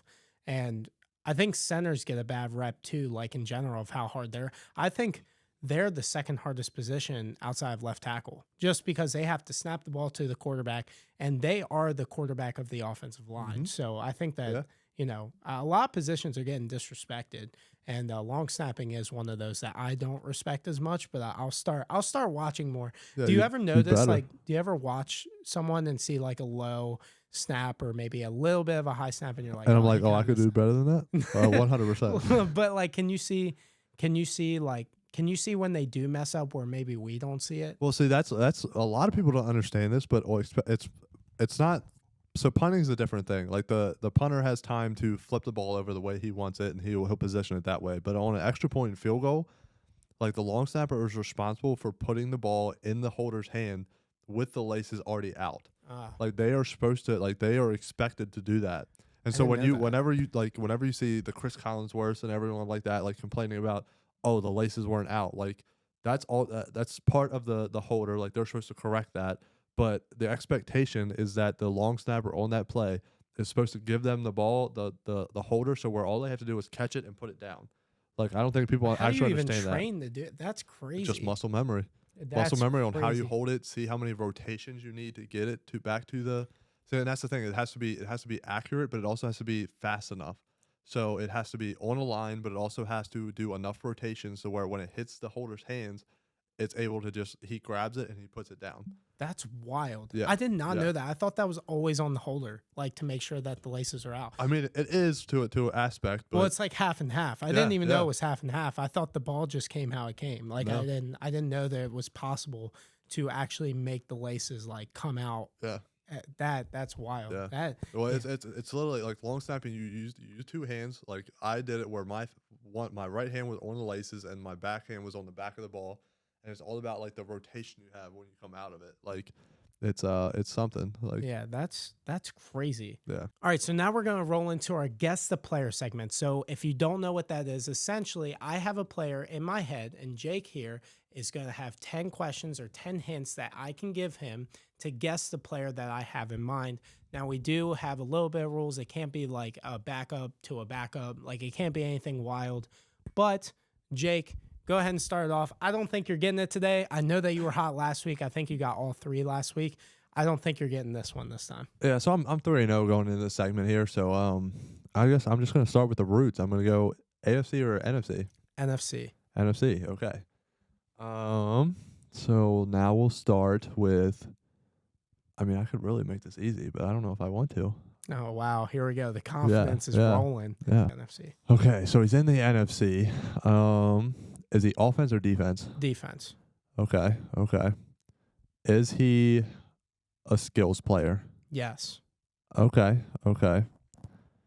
So I'm thinking a secondary player right now. Does he play in the NFC North?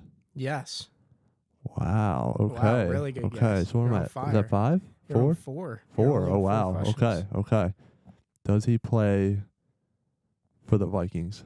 No. Oh boy. I had one in mind. I'm gonna say this isn't a question, but I had Harrison Smith in mind. Oh, that one would have been a good one. Yeah. Okay. Let's see. So we got he's not a Viking. So we got Bears. We got Lions. You only got 5 more guesses, so you better rip off the right team. I know. That's what I'm thinking here. I think that's my approach here. So I'm gonna go. Does he play for? You wouldn't pick the Lions because you said they're overrated. Is he a Lion? No. Damn. I could have done that to throw you off. That was good thinking, though. Yeah. That was really that's kind of what I thought you were playing mind games with me there. Yeah. So you're at 6.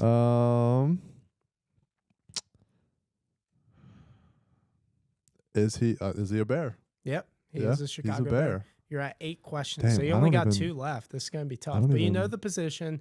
You know he's in the NFC. You know what team. I don't even know. Kind of in a good position. I can't even think of a damn Bears fucking secondary player. Yeah, that's right why now. I picked this guy. Yeah.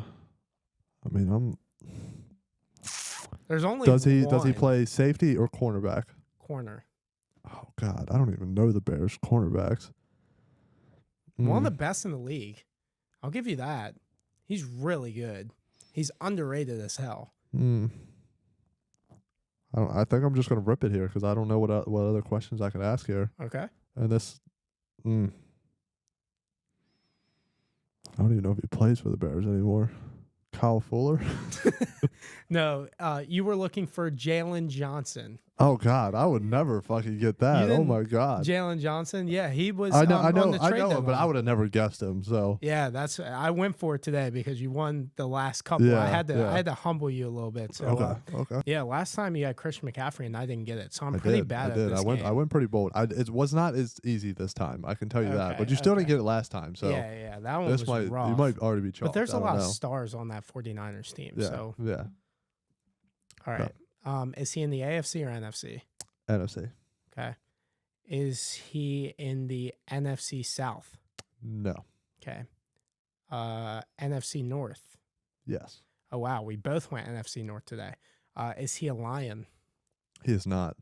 Wow. Is he a Viking? He is not. Wow. Well, I know it's not a bear. That's 4. So I know it's not a bear. Well, how would you know that? Is it a Viking? No. So it is a bear. No. Is it a Packer? It's a Packer. Packer. So that's 5. Wow. You're at 5 already, buddy. Ripped 5. Yeah. Holy shit. Offensive player or defensive player? Offensive. Okay. Man, I really want to rip one. Is it an offensive lineman? It is not.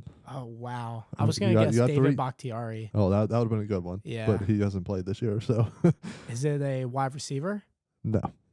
Oh, boy. You better be careful here. Wow. Well, it makes it a little bit easier now. Yeah. Is it a running back? It is. Okay, so I have one more guess, Yeah. right? Yeah. You have one more guess, and then you have your final guess. All right, let me think.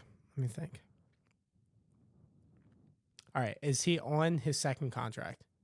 He is not. Okay, so Aaron Jones already got extended, so my answer would be A.J. Dillon.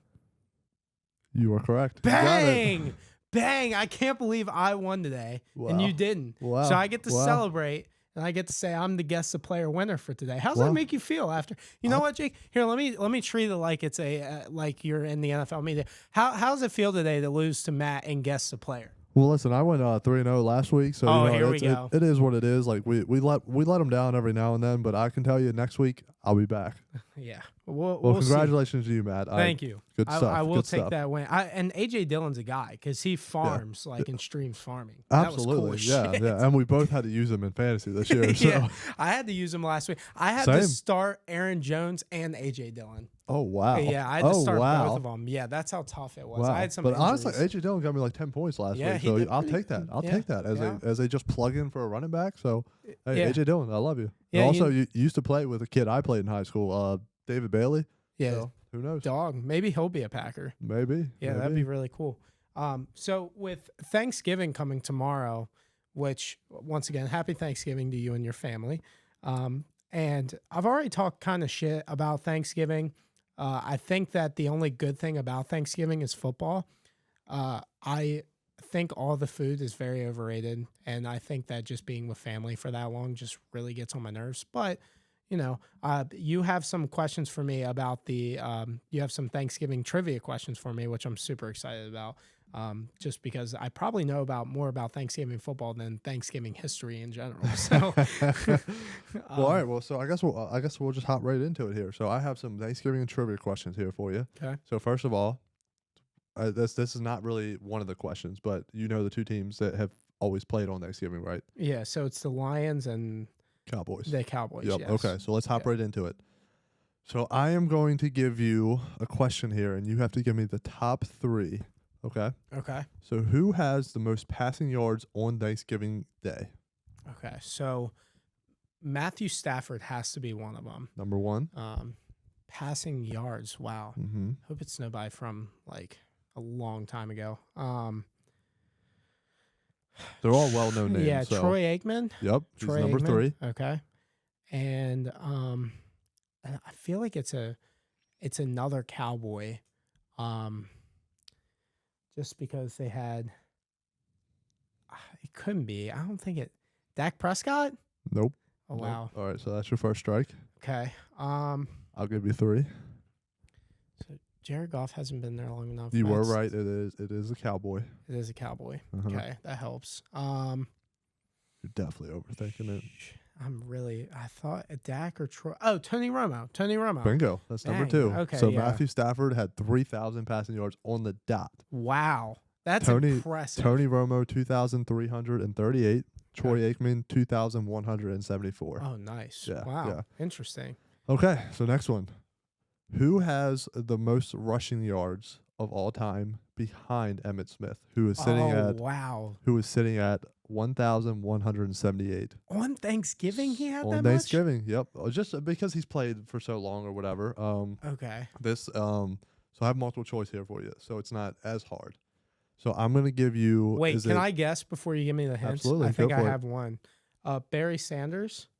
Bingo. Yeah, Barry Sanders. Barry Sanders is the next leading rusher at 931 yards. Okay. Wow. Yeah. Good stuff. Yeah. Good stuff. Yeah. I mean, I was thinking to myself, I was like, who else could it be? Because I mean, you said Emmitt Smith. I'm like, who are some legendary? Like, there had to be a legendary running back. Well, the next closest were Tony Dorsett. Okay. Legend. I would have. Yeah. Zeke, which might surprise you a little bit. That but one Zeke, does. honestly, he gained some yards in his day. Yeah, he did. And then the final one was Walter Payton. Oh, wow. Yeah. Okay. Yeah.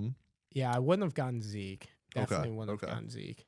Okay, so moving on to our next question. Who is the all-time leading receiver for touchdowns on Thanksgiving Day? You want multiple choice or you want to take a rip first? I think I have an idea. Is it Calvin Johnson? It is Calvin Bang! Johnson at 11 touchdowns on Thanksgiving Day. I'm telling you, I know more about football history on Thanksgiving than I do Thanksgiving itself. I can tell. So next question. And this is a bit of an odd one. It's not statistics. It's not. I guess it is statistics, but it's not really. Okay. So who is the oldest player to throw a touchdown pass on Thanksgiving? And so I have four multiple choice for you. Okay. So I've got A, Drew Brees. Okay. B, Peyton Manning. C, Tom Brady. Or D, Phillip Rivers. The oldest player to throw a touchdown pass on Thanksgiving. And it was Drew Brees, Peyton Manning, Phillip Rivers, and who was the last? Tom Brady. Okay, so Brady's known as the old guy, but I know it's not that easy. Or maybe it is, and you're fucking with me. For some reason, like, I want to go Phillip here so bad, but I also want to go Drew. But I don't remember Drew playing on Thanksgiving a lot. But I don't remember the Chargers doing it either. I'm going to go with Phillip Rivers. Incorrect. Oh, wow. You had the right mindset, though. You should have went the Saints. Because Drew Brees in 2018 threw a touchdown pass at the age of 39 years old, 311 days. Wow. I didn't know. So you had the right mindset there. So I knew that Drew Brees was like one of those old head like guys like late in his career. And he started getting those same stats that Tom Brady was getting when he was like 41, the oldest player to do this. But I never knew the Saints. Dude, I don't even know if the Saints play on Thanksgiving a lot, but they should, I feel like, with their culture and stuff. Yeah. But yeah, that's wild. All right, so that about wraps it up. Thank you for listening to the I'm Him Sports Podcast. This is the very first one of many that's going to come, hopefully every single week. If you guys want to follow us, we are on TikTok, Twitter, Instagram, anywhere that you go and watch your content. It's been very fun doing this with Jake for the first time, so I appreciate you coming on and doing this with me, even though that we live right next to each other, so I kind of forced you to do it. And also, please, down below, please hit subscribe and also like. It would be very much appreciative if you did like the content. And yeah, I hope you have a happy Thanksgiving. And yeah, go Ravens and go Commanders. Absolutely. Happy Thanksgiving. Cheers. Cheers.